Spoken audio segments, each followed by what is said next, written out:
Getting an injury is pretty bad physically, but it's never really talked about mentally.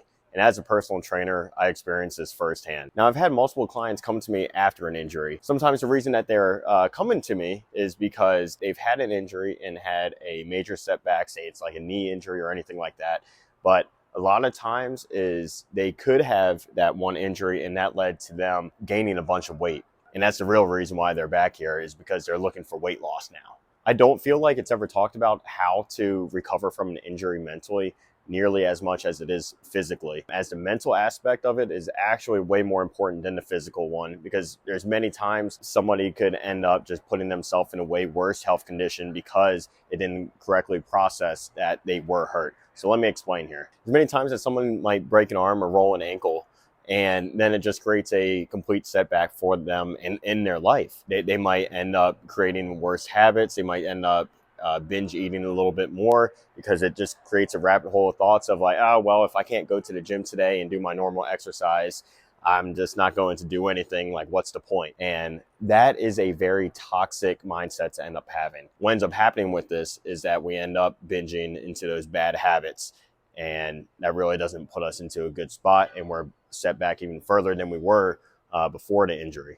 And that's not even discussing the mental effects that it has to you and the feelings of you being a little bit depressed that can come from it. A lot of times that is a big side effect of getting hurt. If you're not able to walk around or heck, like do your normal leg day, and that's something that's just stripped away from you, it can affect your attitude and how you feel, because you almost think of yourself as less of a person, but you're really just hurt. And it's the mental side of it that really can get to your head and cause you to end up becoming more depressed. So I'm giving you 3 tips here on how to recover from an injury mentally. The first one is to get your thoughts on paper.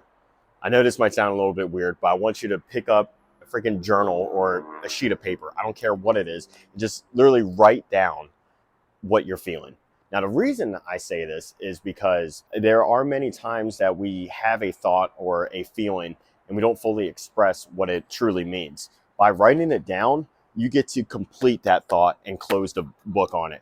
And look, I totally forgot that I had to be somewhere soon, so now I'm in the car. So what ends up happening is that if you do have a thought and you don't fully express that or don't fully digest it, it ends up just lingering in the back of your mind quite a bit. And when this happens, you might start acting on things without even understanding why you are acting on it. But if you're the type of person that tends to hold in their feelings, writing down your thoughts is probably one of the most beneficial things that you can do.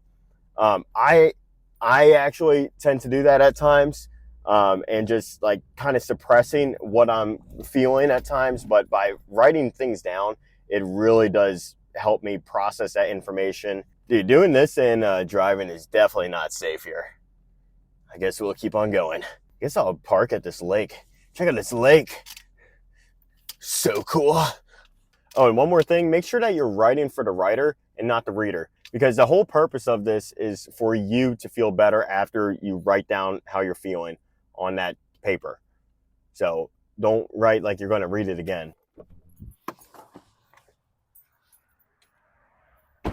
Everything else in your life needs to be consistent. So whether that's your eating habits that you were doing before the injury, you need to make sure that you're still eating properly. It's very easy once when you do have a setback like an injury to end up not really following any of the diet that you were doing before.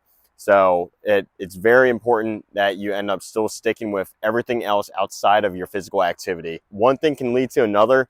You might think that, oh, since I'm not exercising or anything, I might take it a little bit easier on my diet. That just ends up screwing up everything and hurting you in the longer run. It's going to be a longer recovery, and it's going to be a harder recovery mentally as well. So if you're going to sleep at a certain time every single night, I highly recommend you do that and keep to that schedule rather than starting something completely new and knocking your whole body out of rhythm.